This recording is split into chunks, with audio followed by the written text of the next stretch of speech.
And I think it's really good to get punched in the face every now and then to grow some balls. To build trust, you always have to be completely honest and transparent. When I'm talking to a client, it's actually the same way as I'm talking to you. There's no difference in there, and that's genuine. I think Dubai is one of the best places to be. We work hard, we think hard, we hold hard to high standards. If we do this consistently, we will be happy and productive. And those were instances where we fail, which we will be alright. Not only because we'll know in our hearts that we did our best, but because we have the strength and character to endure setbacks on our journey. We'll have the determination and the balance to get back up and keep going. Ramon, Interesting. there's a book, Discipline is Destiny, written by Ryan Holiday. And I would like to gift you this book Oh, thank you, as a man. welcome present. Oh, thank you. It's a book that is about stoicism and about discipline and the importance of it. And for someone that has achieved a lot, I'm sure that discipline has been one of the main factors Ex- in your journey. Definitely. And I mean, there's always more to learn, so I hope you get some value out of this book. Thank you so much. It's a pleasure. That's really kind of you. It's a pleasure. Actually, so this is a self-improvement book, right? Yeah. So I'm gonna be very honest. I'm not a big fan of self-improvement books and self-help gurus. But there's one thing that really appeals to me, and this is the title, Discipline is Destiny, because I think discipline is very important. And one of your questions that you sent to me was, what would you, what skills do you think are important for younger people to develop? And I think building character, discipline. I think discipline is one of the most important skills to have. All the other things you can learn, but discipline is really something you have to train yourself in very early, at a very early age. I think it's very important. What are some ways that people can develop discipline at a young age? Because obviously, like for myself, it was, for example, sports that taught me always be on time, otherwise you're going to do push-ups. School, for example, also in some way it pushes you. You have deadlines, you get grades, you pass or you don't pass, and also work. Like if you have to deliver a video at a certain date, then you have to also stick to that. So what were some Yeah. ways that you build up your discipline, and what ways would you recommend for people to What do that? sports did you do? I did taekwondo. Taekwondo. Yeah. So I'm really big into martial arts. I used to do a lot of kickboxing, MMA, and now I do Brazilian Jiu-Jitsu. And I think for me, combat sports or sports in general are a very important factor in creating discipline. And I think I can only speak for myself that combat sports is really good because, like you said, when you show up too late for training, you're gonna do push-ups, or even worse, you have to spar with that one guy who is always into competitions, whereas you are just an amateur or whatever.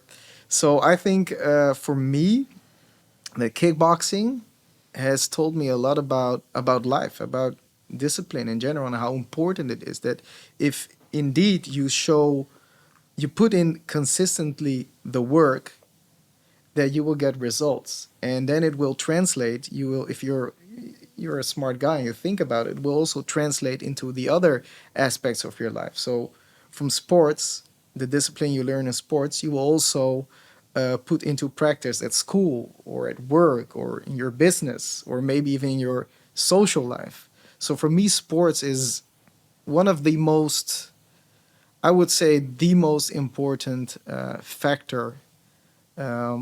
It was the most important factor for me in creating discipline. Do you believe that people should put themselves deliberately in high pressure situations, such as a kickboxing ring, to build that up? Because that's what you do when you're doing sports, right? Like you of course, you want to learn the techniques and the names. I think But it's good. Yeah, It's good to be, but I think it's good to get in a ring to get punched in the face. I think that is good. I think Mike Tyson once said something like, "Everyone talks shit until you get punched in the mouth." And I think it's really good to get punched in the face every now and then to experience this harshness, to build a little bit character, to grow some balls. I think yeah, it's really important. it's humbling, right? It's humbling. Yeah, definitely. Because combat sports is the closest I think we can get in our daily lives to a life or death situation. Because even if you're sparring with a guy and it's friendly and you're just training, if the guy beats you, it means that in the street, if it was a real fight, he would beat you as well. And that's really humbling. It really makes you think. It's not even about you losing, but it makes you think. It makes you feel maybe a little bit vulnerable. You know, it makes you realize that you're not maybe that tough guy out there. You can also be humbled by someone. So yeah, Is that one of the reasons that you went from kickboxing, which is you're standing, to jiu-jitsu, which is completely different, where you're always getting grappled, you're on the ground, yeah, you're getting like it's very different. Like I have done jiu-jitsu once and it was so uncomfortable because with taekwondo we're always trained to keep distance, yeah. and Different dynamics. it's very different. Like Yeah. did you do that?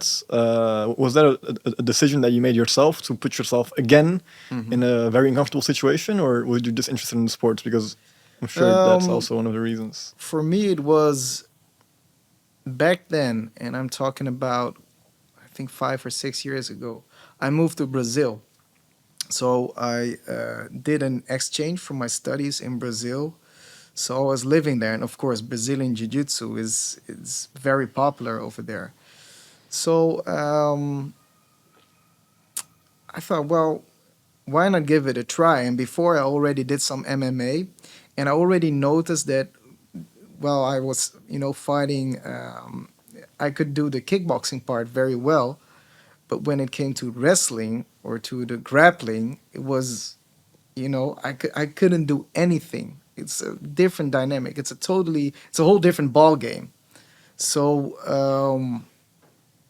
I already had a sort of experience with Brazilian Jiu-Jitsu, and then I moved to Brazil, and I was like, well, why not develop this skill while I'm here? And I liked it so much that when I came back to Amsterdam, I continued training. And now even here in Dubai, I train Brazilian Jiu-Jitsu. Have you ever competed in martial arts? Yeah, in kickboxing I did. In Brazilian Jiu-Jitsu I did. Not that much because when I started doing Brazilian Jiu-Jitsu here in Amsterdam, I was already finishing my studies and starting my career at Amsterdam Vintage Watches. So I got very busy with my career, with doing business. But yeah, I did some competitions. I like to do that. I think it's also important to when you train to train for something. I mean, you don't have to, of course. You can just train for yourself or to become fit or whatever. But I think when you do martial arts, it's nice to every now and then test your skills. And the best way to do that is actually to compete with someone else. Were you scared before you went into the ring? There's always there's always this tension. I'm not sure if it's being scared, but yeah, you're always excited. There's tension. You don't know what's gonna happen. But on the other hand, there's also confidence because you know you have trained for this. You know that the reason that you're competing against this guy is because you are on the same level, more or less. So yeah, it's a mixture of feelings of confidence and a bit of you feel the tension. Yeah. You briefly mentioned at the beginning that there are some skills that you think are important to learn in your 20s. And Yeah. we mentioned discipline already. We haven't really talked about what you do yet, but No. I would love for you to speak some more about those skills and how those have helped you in your business, and perhaps also talk about your business a little bit. Yeah. So when I go back to my younger self, so 10 years ago, um, something that I really experienced, and I'm not seeing myself as a big inspiration for the young guys nowadays, but something that I really had to face as an obstacle was the confusion, and I think we already talked a little bit about this. Nowadays, and also in my childhood, there are because of social media, you are exposed to 100s, and that's actually why I said I'm not a big fan of self improvement and self help gurus because it's a business model. the self improvement business is really, it's just actually, it's a business, and there's nothing wrong with that. But especially if you're younger, you're sensitive to this, and you get these messages from, self improvement gurus from there and there, telling about their success stories and saying you should do this and you should do that in order to become successful. For me, this was very um, confusing. And what I think is important for as a skill to develop in your 20s is to be able to count on yourself, to be able to listen to yourself, and also to be able to block everything, all the noise around you. Does it make sense what I'm saying? It does. It does a lot. And I think you're also like, for example, with social media. Like we were talking, we were just on the balcony right here, and we were Yeah. saying like, I asked you, are there any like downsides to Dubai? And you were like, yeah. What was the quote that you Lost brought in up? the sauce. Yeah, That's what I call it. that. And there was like a bright red Lamborghini driving by, and the Yeah. noise was just going up the buildings. I think that, like, in a way, could give some people like a wrong impression of success, and they will like chase, or they will like have like materialistic goals, which are not wrong, No. but it's not everything. And I think when you see that, like, it puts some kind of like pressure on you. Imagine you're Holland, you're driving Yeah. a small car, you have a regular job, Hmm. and you're like, oh, they're so far ahead. And that's like in the best case. Like on social media, you can get lost in all kinds of different rabbit holes that are not good for you. All the things you see, all the superficial things you see. So the people with the Lamborghinis and the clothes and the bottles in the clubs. Um, it's very, especially when you're young, it's very tempting to go after that and to think that that is the ultimate goal, but it's not. And also, if you combine this with all these people telling you, yeah, you should, if you want this Lamborghini, you should do this, and you should read a book, and you should meditate, and whatever. It's all confusing. Actually, what it for me, look, I'm not there yet, but I can only tell what I have experienced until now, and I think I'm pretty okay. I'm doing very well. I'm on my way. What I think actually is the most important thing is like I said, listening to yourself, being able to count on yourself. And how can you be able to count on yourself? It's discipline. If you make an appointment with yourself, or you say to yourself, I don't know, I wake up at 6 in the morning. Keeping yourself to that appointment makes you accountable to yourself.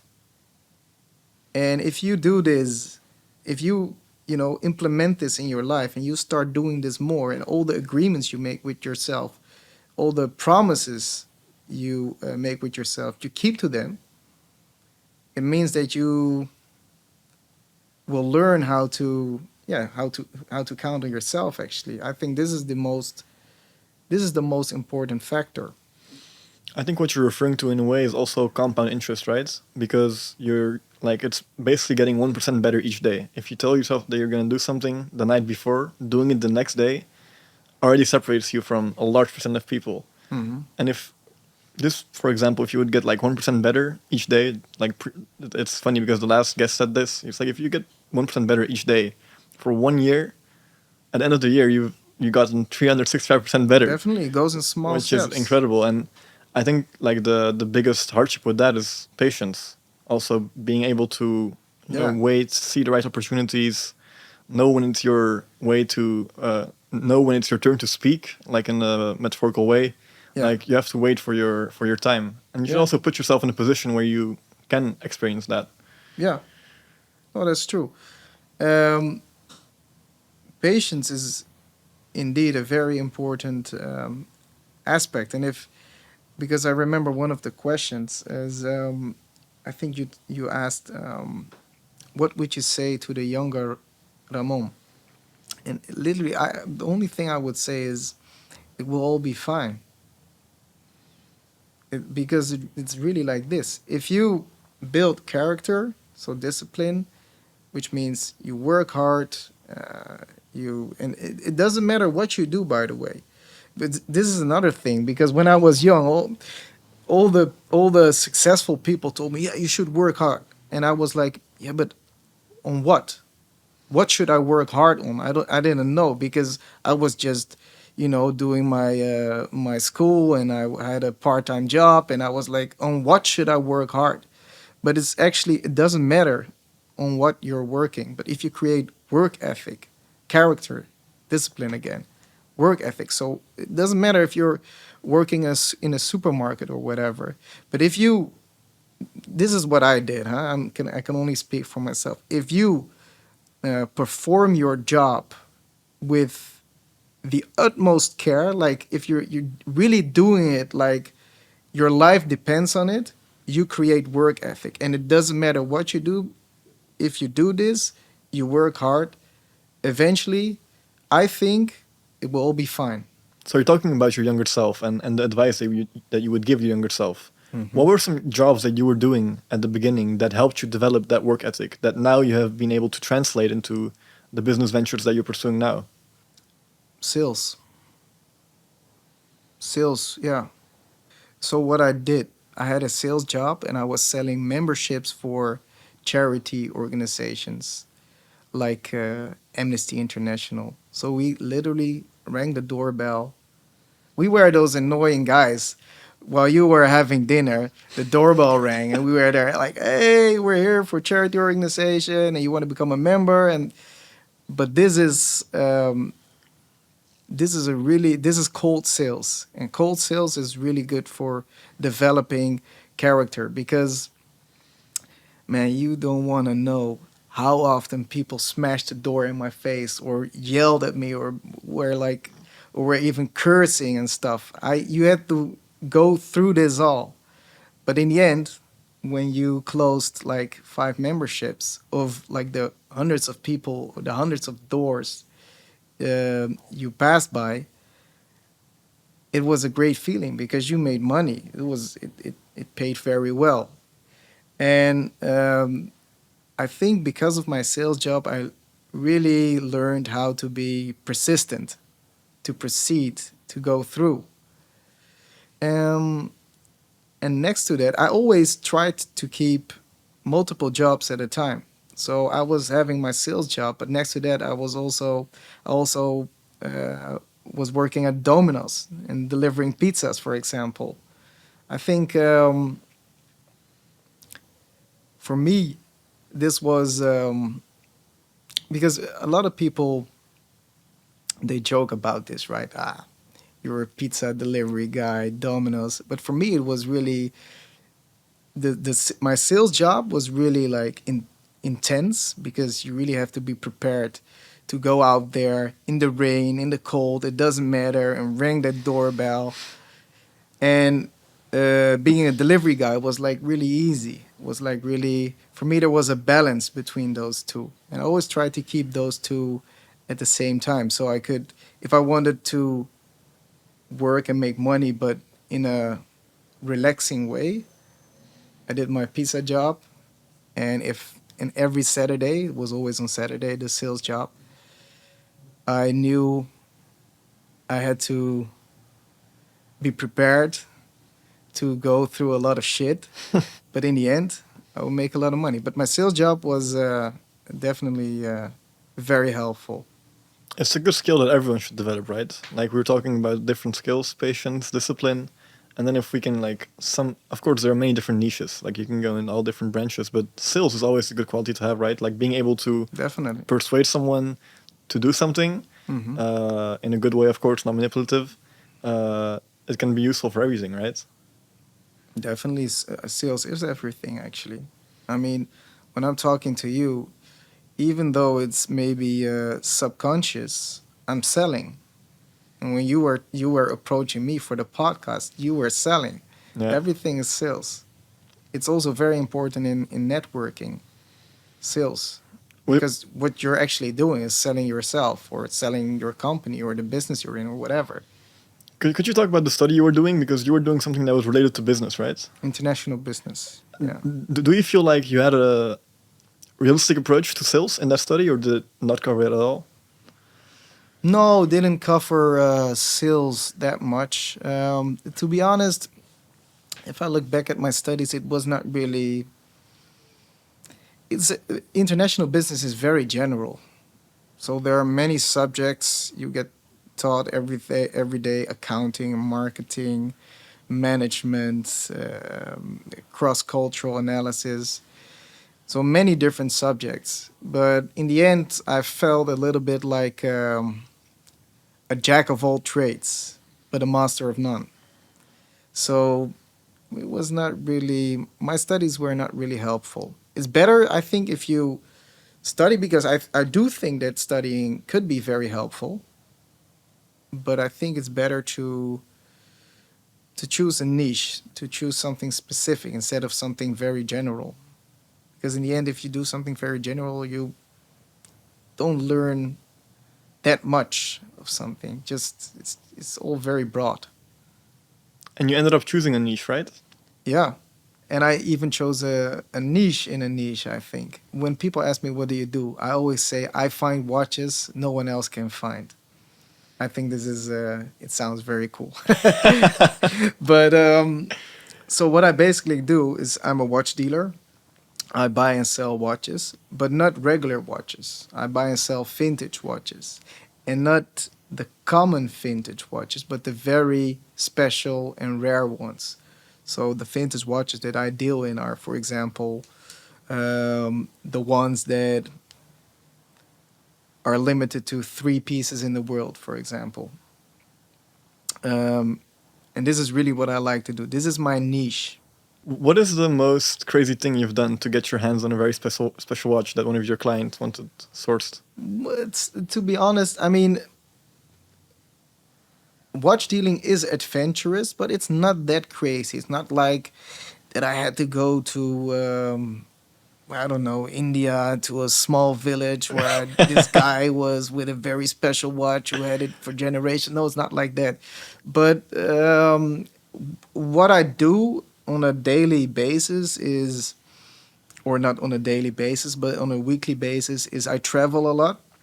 So sometimes for a watch, I need to go to Italy, or to the States, or to Switzerland, or whatever place. I get to meet a lot of people, like dealers of watches, but also private people. So people who have a watch, who has been in the watch has been in the family for generations. This is the kind of stuff that I do. So it's kind of adventurous, because you go to a lot of places, you meet a lot of people, you do a lot of stuff. But it's not like that. It's very crazy. I mean, compared to other jobs, it's still very different, right? Because Yeah. you have to interact with people. You're not buying a watch out of a A machine, factory, yeah. yeah, like I cannot actually. order a batch from a factory and sell it to another company. No, I have to deal with watch dealers, with private people, with collectors on one end to buy, and also to sell. I have to deal with private people, collectors, and watch dealers again. Yeah. But these are often no companies. These are people who are either collecting watches and want to get rid of something, or watch dealers who have found a watch somewhere in I don't know where, and want to sell it to me. And on the other hand, people who collect watches, want to buy watches, have clients for watches. So it's very dynamic. Have you always known that you wanted to work in the watch industry? No, no. To be honest, I've always liked watches, but it was only when I was watching my favorite TV show, The Sopranos, when I noticed the guy was wearing a watch on his wrist. The main character, Tony Soprano, was wearing a watch on his wrist, and I was like, "Oh, that's a cool watch. What's that?" And I figured it was a gold Rolex. So I didn't know shit about watches. So I went to the Rolex website and I looked it up. I was like, "Huh? So this is the gold Rolex that he is wearing, but it's different. It's not the same. It's different." And then I figured, oh hey, wait, the series is from the 90s. So maybe this is an older model of the one that I saw. And I was like, but I like the older model actually more than the modern one. And then I fell into the vintage watch trap, and I started doing my research, and I really liked it. And that's actually where my interest for vintage watches came. And but I no, if you would tell me like 10 years ago, you would be one day you're gonna be a watch dealer, I would be like, you're crazy. That's And then you started working in Amsterdam, right? How was that? And how did that come about? so this is it's a good question, because this actually is what I was telling before. If you work hard, opportunities will come on your path, and often they will come from places you cannot foresee. You don't know where they're coming from. It's always unexpected. So I was finishing my studies, international business, Your bachelor? my bachelor, and I had a part-time job in sales. But another company that I was talking about earlier. It was a call center, and there was an intern over there, and he liked watches, and he noticed that I also like nice clothes, cars, and watches. So we sometimes we had conversations about this, and then he told me, you should do you know Amsterdam vintage watches? And I was like, no, what's this? He said, you should look it up. I think you will like it. And I was like, okay, whatever. But then later on, I looked it up on YouTube, and I was like, oh, this is actually quite a cool company. And then a month later, I was just scrolling on YouTube, and suddenly this video of Amsterdam vintage watches popped up. And the title was, I believe, something like "We Want You." So I clicked on the video, and it was basically they were hiring. I was like, whoa, it's actually quite cool to work at this company. I don't know shit about watches, but man, this could be quite interesting. So I applied. I had to record a video. I had to sell myself, so selling again. And I was invited to meet Jasper, and there was like from the start there was a click. Like it was between me and Jasper. It was like we already knew each other for a very long time, but it was actually the first time that we met. And well, we had this conversation, and a couple of weeks later, they told me, "Hey, man, we really want you to work with us." And at the same time, my other colleague, Rutger, the tall guy, he applied for the same job as me. And Jasper was like, "But both these guys are very good." So they were like, "Fuck it, we hired them both." So Rutger and me joined Amsterdam Vintage Watches, and from there on, that was actually my first experience in the watch business. So what was it like to work in Amsterdam? Because I think in one of your interviews that you've done, you've mentioned we had the game on lock in Amsterdam. Mm-hmm. What was it like to work there? Because it was a pretty renowned company and it still is. It still is. Yeah, I think it's even bigger than you think, than you can imagine. Because when you look in the world of watches, Amsterdam Vintage Watch is an established name. So one my business partner here in Dubai, he also, or we actually have an office in New York as well. We have a business over there as well, also watches.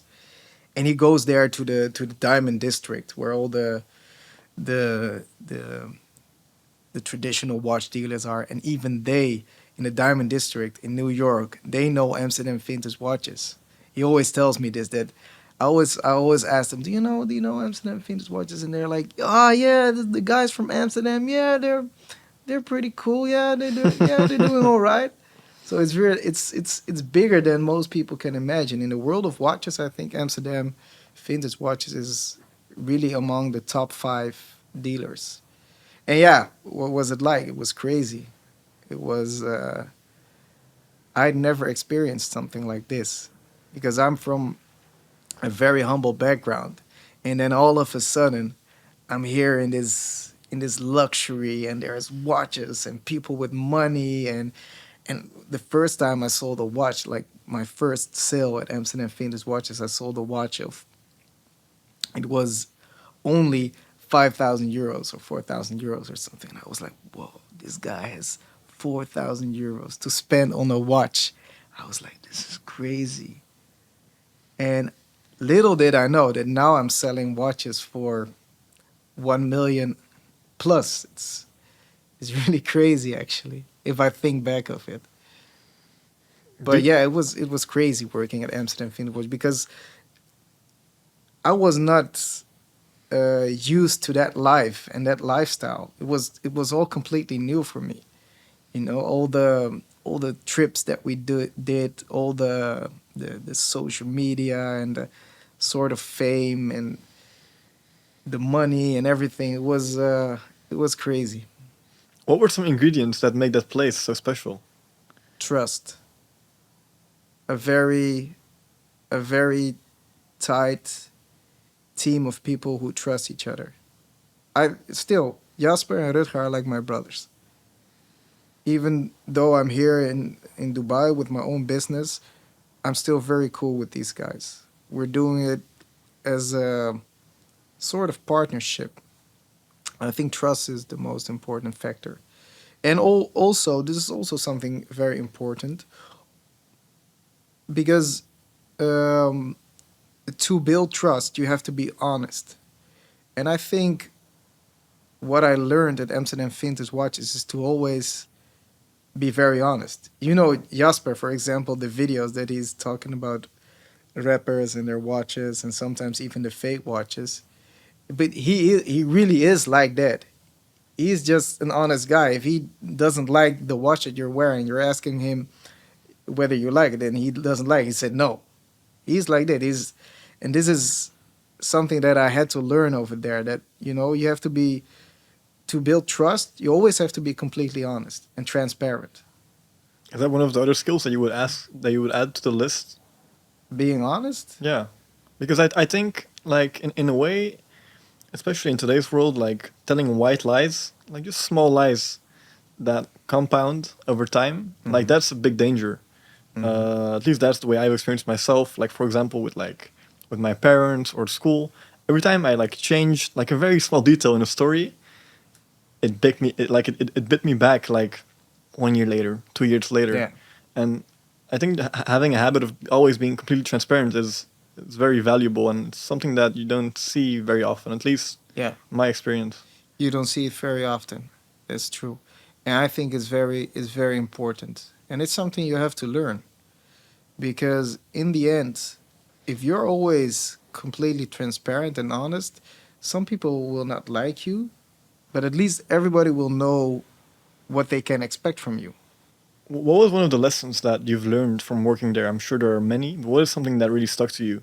Because it's a very special company. I'm sure there's something that you must have picked up along the lines that now you actively Mm, think about. I learned a lot about watches in specific, of course, but also about doing business. I learned a lot about um, sales, about closing deals, Also, psychology, if I may ask, like like human interactions. Like for example, if someone is interested in something, how can you like continue on that? Like having a conversation. Like I noticed, like I've talked to a lot of guests, but Mhm. you can continuously look me in the eyes. That's something that I've learned from my dad, but you also do it. Like it's something that I Mhm. notice. Like some small things that just in human interactions. Like I'm sure that also was one of the Yeah, things. the most important thing I learned maybe is, and I hope this will make sense, is when you got the goods, you don't have to sell anything. And it's actually because it's a bit contradictory because in the beginning of our conversation I was saying selling is a very important skill. But when you know what's sellable, so when you got the goods, when you got a product of high quality, you don't actually have to sell it because you got the goods. The people will come to you. So for me, the most important lesson I learned from this is when you have a good, trustworthy, high quality product, there's no need to push or to rush or to sell because this will actually move your client away from you. And also long term business, right? Because I think Amsterdam Vintage Watches is very known for their reputation. They've Mm-hmm. built a long reputation along the years, and they've Mm-hmm. probably done that by treating every client as equal. Every relationship that they start is something that they give 100%. Mm-hmm. Is that also something that you think is important, building a good reputation? Reputation is everything. It's very important to be credible, because when you're credible, you're a party for people they always can come back to. So to achieve this credibility, you have to create a very loyal customer base, and you can do this by only, always giving your 100% for each client. So each client that you treat them the same as the other one. Doesn't matter whether he's gonna spend 5K or 500K. You treat him the same. And I think what made us special is that we we opened the doors for younger guys, because usually when back in the day, when as a young guy you wanted a watch and you went to one of the authorized dealers, it was it was very closed. It was not very welcoming. It was not very open and warm. It was often stiff and older people, and we were like, no, we are young guys, and we like to help those young guys out there who want watches. So we opened the doors for them. And we did this actually by, I think, by our approach, because to be honest, when I'm talking to a client, it's actually the same way as I'm talking to you. It's not different. There's no difference in there. And that's um, genuine. Very human. Yeah, and I think people can sense this, because people, they because they tend to think, hey, this guy is genuine. This guy is really, and it's true, because most of my best clients are really friends of mine, actually. And that's actually what you want. You want to create friendships, maybe, instead of Yeah. a client relationship. Maybe that's, it sounds a bit corny, actually, but that's maybe a bit of our approach, what we did. Yeah, I mean, I don't think it's corny. I think it relates back to the fact that you focus on a more long term approach than a short term, like just making money. Like you're really building a relationship, and that Hmm. may cost you some money in the beginning because you're not upsetting whatever watch you have in the store, Hmm. but you're actually listening to your clients. You're actually paying attention to their needs, and just by doing that, I think you distinguish yourself from a big part of the people that are in this business. Yeah, Uh, but also I like to do business more with, for example, a guy like you, than an old gray guy who I don't have any, like, um how do you say, where I'm not interested in, and he's not really interested in, and I cannot relate to him and he yeah, cannot relate to him. I'd rather do business with a guy like you, and I talk about the same stuff as I would do to my friends. We can talk about stuff that we're discussing here, but we can also talk about, stuff that guys talk about when yeah, they're of course. amongst each other. I think that's nicer than, talking to all the other typical watch clients. That makes sense. What is some advice that you would give to a younger person that's very interested in watches and that would want to start in this business? He has seen your success. He has seen Jasper do a lot with his business, and he's like, Hmm. okay, this is what I want to do. This is my calling. Where should they start? Start working for a company that does what you want to do. That's where you should start. So if you like Amsterdam vintage watches, try to apply there. And if they are not hiring, try to apply the company close to Amsterdam vintage watches, or another company maybe not close to Amsterdam vintage watches, but that is at least operating in the sector, in the business that you want to be in. Yeah.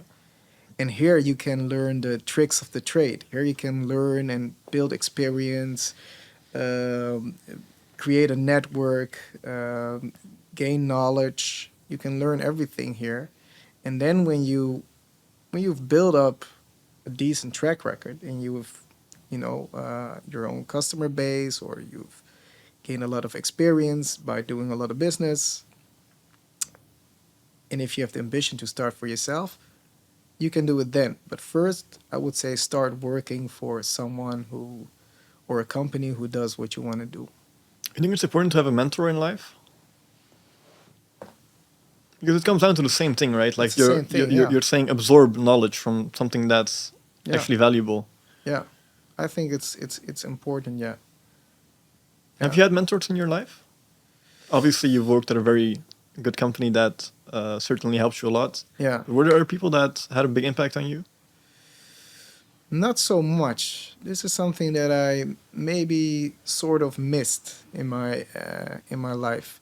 Although I have to say, my current business partner he's a bit older than me, and I don't want to give him the credits of being my mentor, but I learned a lot of him, and for I can see the value of having a mentor. But no, for me, no. This was maybe something that I was missing Yeah, in my life.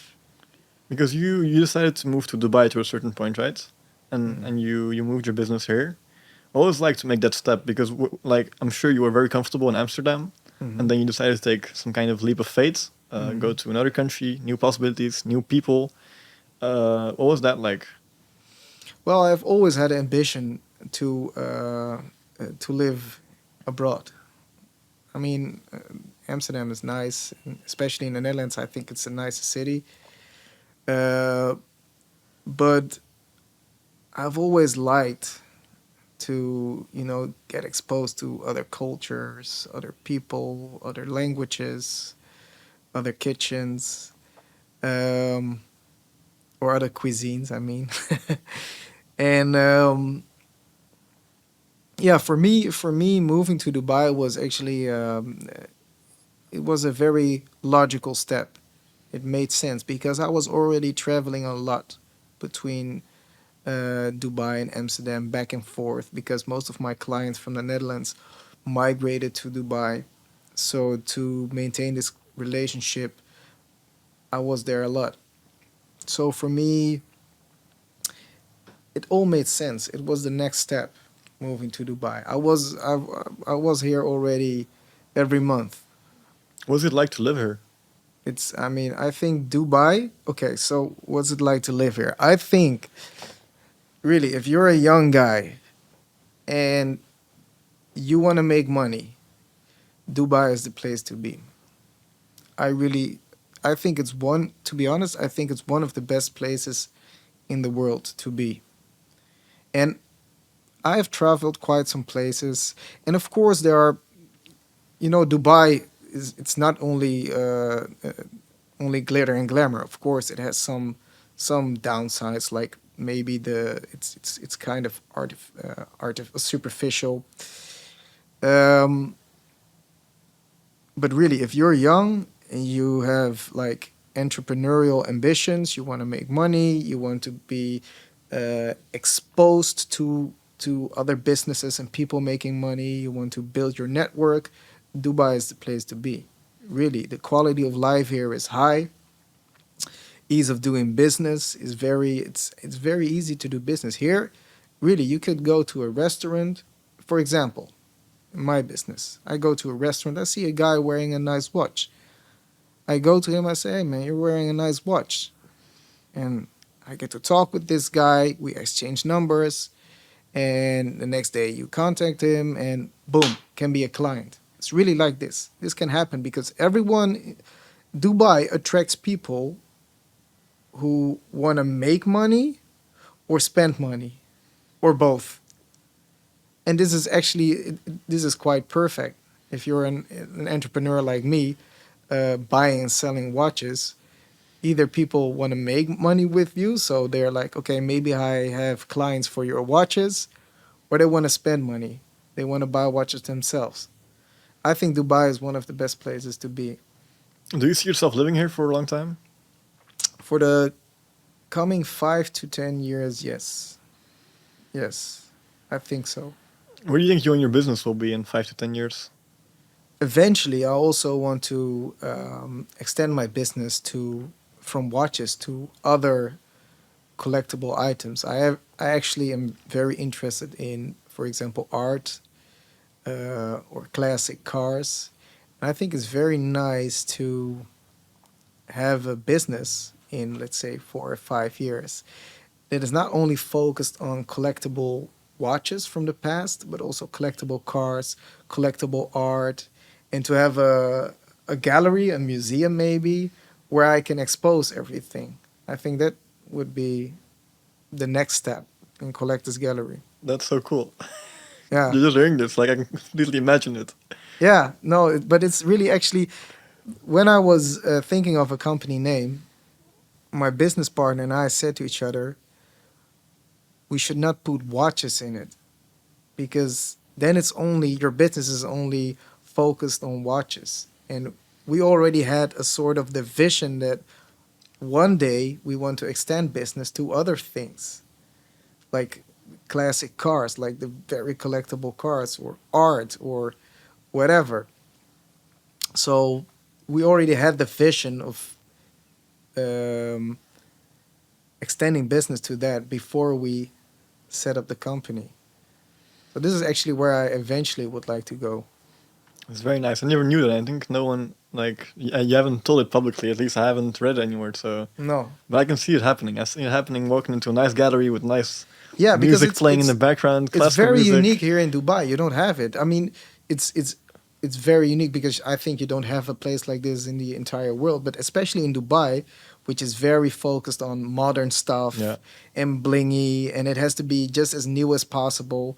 I think it's very nice to have a classic gallery with cool vintage cars and watches and art, where people who appreciate the past can be and do you think that the things that you would be selling would mainly attract people that are collectors, or will there also be a lot of investors? And I'm also interested in that. Like now, for example, are most people that buy your watches because they're vintage watches, so they're collectible items, they're very special.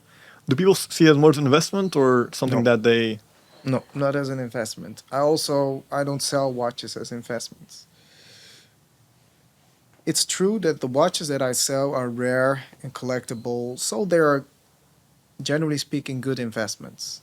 But I will never sell a watch as an investment. Why? Because I'm not a financial advisor.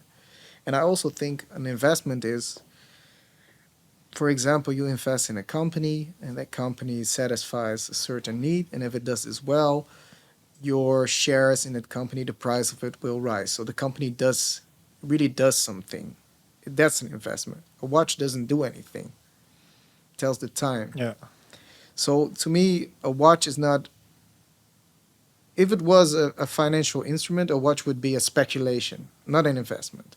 But I also think that a watch is not a speculation because I think you should buy it with the purpose of enjoying it, of wearing it, because it's especially a vintage watch, it has a story, it's collectible, it's nice to see, it's nice to wear.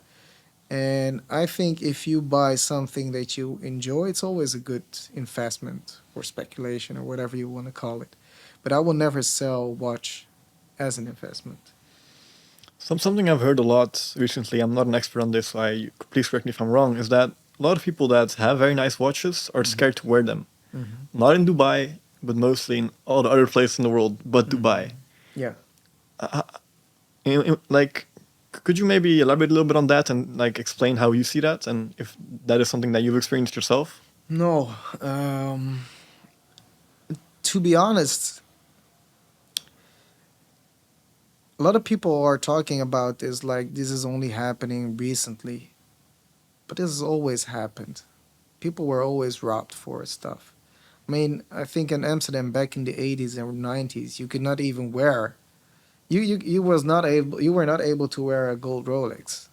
Nowadays you can.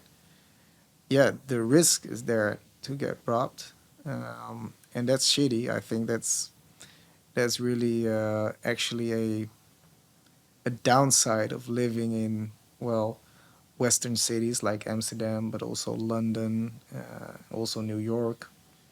It's a downside, I think, and it's a shame that it's like that. But I think it has always been there, but only recently people have been paying attention to it because some celebrities got robbed, and then it's the media Yeah, yeah, yeah. how they will portray this that it's very dangerous to wear a Rolex. I think you're still fine if you wear a Rolex. Just don't get shit faced in the bar and then walk outside in Amsterdam Yeah. in at 3 in the night with your golden Rolex on. Yeah, then that's not the smartest move. But I've watched a Vice documentary also about I think watch robberies in London, and they said that the only way that they can find people that wear those watches is through social media. It's artists that are flashing their three different Rolexes on yeah, one. Like, don't do that. yeah, I always post things when I already left the place, when I already left the scene. So here in Dubai, I don't care. Here in Dubai, it's Dubai is one of the safest places in the world. But for example, in Amsterdam, when I'm at a restaurant, I only post it when I already left the scene, when I'm already home or somewhere else, or yeah, no, it's a precaution you have to take. some good advice for the youths, I think. To not everyone has to know what's going on, where you are, and maybe, but if you do it, then do it with caution. And I think, Yeah, like before the podcast, I asked you, what direction do you want this conversation to go to? And you mentioned I would like to have a positive impact on the youth. If I can like yeah, inspire one or two guys that are watching this, that are young and hungry, and they want to better their lives, I would like for them to make something click.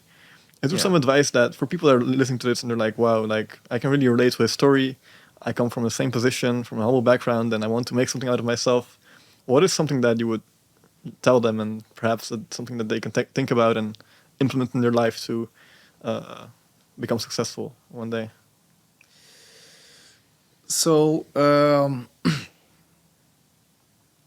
yeah. So first of all, it's true. I don't see myself as a role model for people. Not at all. I'm like I said to you. I'm not there yet. I'm on my way, and I'm doing very well. But if I could be an inspiration to some people, to me that would be very satisfying. Actually, that's.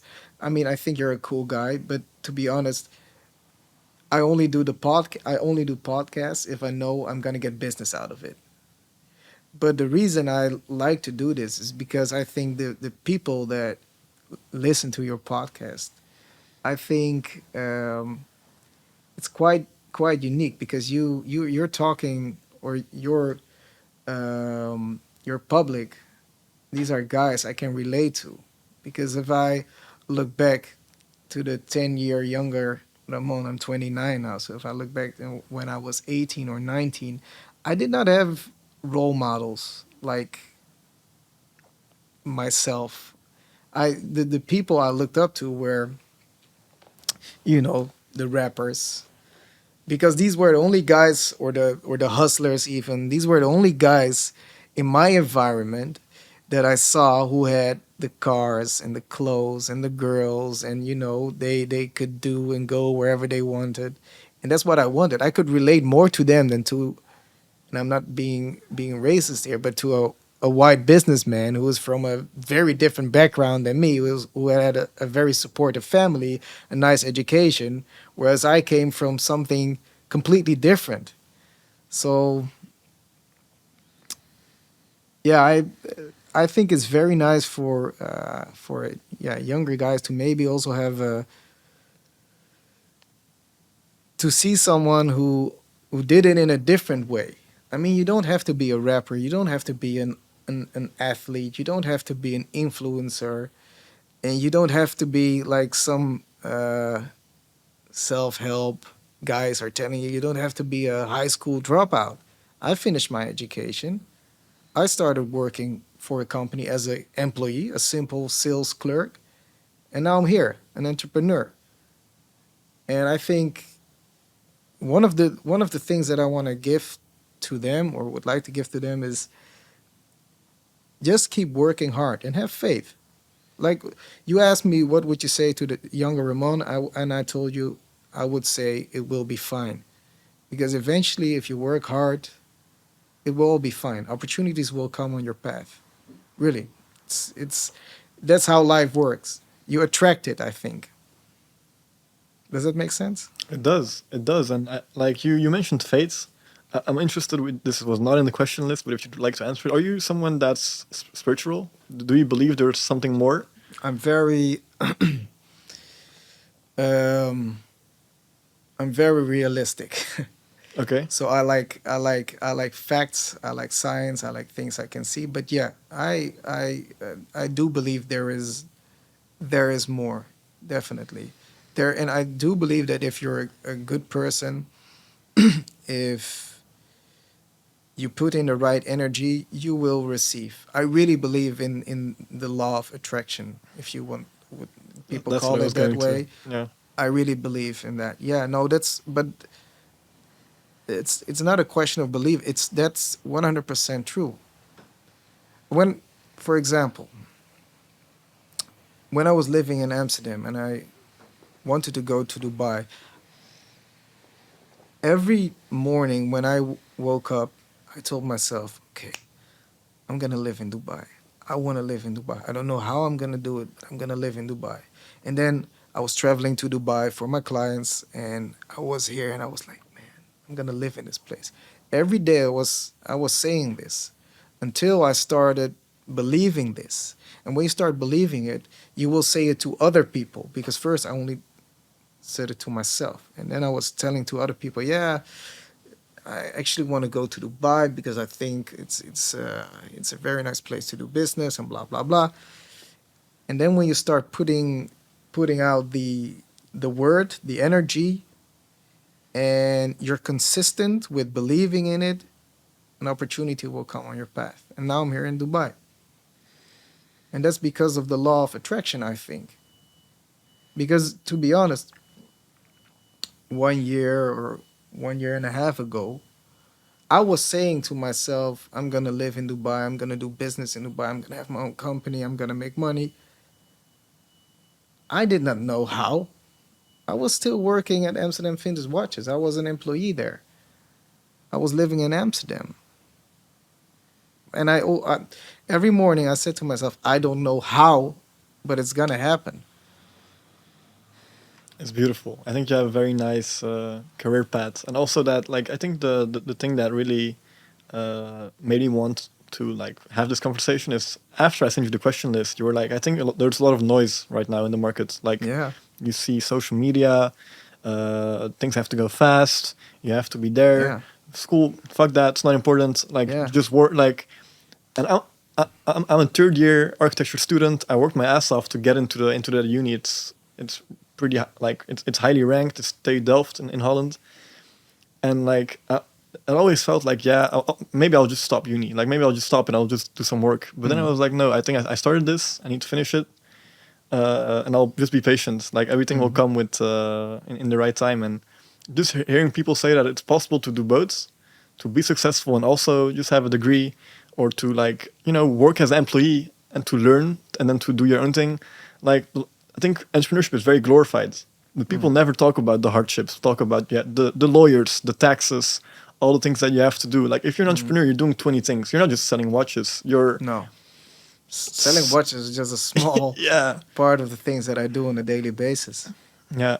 Like all appointments I have are with the contractor for the boutique, with the lawyers, with the accountant, with parties to make these also these silly things that you have to think of, like merchandise for my company, and all this stuff is it's taking a lot of time. And actually, buying and selling watches is a small part. Yeah, yeah, and I think like it's good to mention that as well, so people get realistic expectations of what it's like to be an entrepreneur, Mhm. and that it's not everyone has to be an entrepreneur. Like you can also just be very successful being the second man in the company and doing really well. It's It perfect. removes all the stress. You get Yeah, a lot of reward, yeah.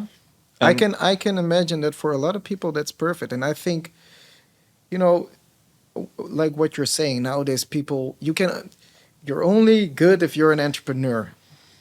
But to be honest, if you work in a company, you have a very you have a nice position, or you're working towards a nice position, and you're happy, then you're good, man. yeah, Who cares? is gratefulness something that you actively exercise? Every morning. Could you elaborate on that? So every morning when I wake up, before I tell myself where I want to be, so what I did when I told myself I'm going to be in Dubai, before that, I always take a moment to just briefly think of what I'm grateful for, and this is always the basics. Like I'm healthy, my beloved ones are healthy. I have a home, you know. I'm safe. I can receive and give love to the people close to me. Um, always it's always these basic things that you get back to, because these are the things. These are only the things that matter. Actually, when you have these, you're like really you're invincible. Yeah, it makes sense. I think I'm going to ask you a pretty repetitive question, but it's the success show tradition. I always ask at the end of the podcast, Ramon, what does success mean to you? Mm, I read this question, so I thought about it. To me, success is getting up, being busy all day, and it does. So a lot of people say, yeah, you have to do something that you love to do. You have to find your passion. Fuck that shit. I mean, when you're an entrepreneur, some days you will do shit that you hate to do, but you have to do it. And in the end, you will still have a good feeling because you did it and you know it's for the greater good, for your company or whatever. So to me, success is getting up, making moves, doing stuff, and in the end of the day, you lay in bed and you're like, wow, I did a lot today. And I enjoyed it. Or maybe I did not enjoy it, but I enjoy the fact that I've done it, that it's done, that it's finished. I think that's what success is, right? I think. I agree. I think I listened to something very interesting, and it was Jordan Peterson, and he was talking about that some people say that all they want in life is being in Jamaica and having margaritas. It was like that's just a week in a year. After, Yeah. if you stay there for 2 weeks, 3 weeks, you're gonna get bored. Yeah. Like there needs to be hardships in your life. Yeah. You need to have struggle. You need to do something that Yeah. sucks in order to appreciate those moments. Find joy even in the moments you don't enjoy. Yeah. Find joy in the fact or in that you will finish this task and then you've done this. Find joy in the thought of that or something. I don't know. But to me, success is just having a full day of working, doing different stuff, being everywhere. And then in the end of the day, and I'm laying in my bed and I'm like, wow, I did a lot. I'm tired. That's what success is. This is what I could do every day. I like this more than chilling the whole day at the beach or the pool or whatever. Of course, this is also nice every now and then, but having a productive day, I like that. Thank you so much for your time, Ramon. I think, including me, you've inspired you inspire a lot of young people, and I hope so. like for me, like when I saw your account, like I just saw photos of like it's nice, looks Yeah. fancy, say magnifique in French, like it looks like very it's like it's fine, but then like there has to be something more behind this, and I think by like opening yourself up to talk with me. I know your time is very valuable, and you're coming here all the way from I don't know where you were in Dubai, but spending time I really appreciate it. And I think, including me again, like you inspire a lot of people, and it's nice to see that I hope so. you also share the hardships. It's not just the nice watches. It's also waking up in the morning, having to go to a client, not being able to sell, going to the next one. Like those hardships are also important to mention. I don't think it's done enough, and hopefully with the show we can also inspire some more people and do something good. I hope so, man. Thank you for having me. Thank you.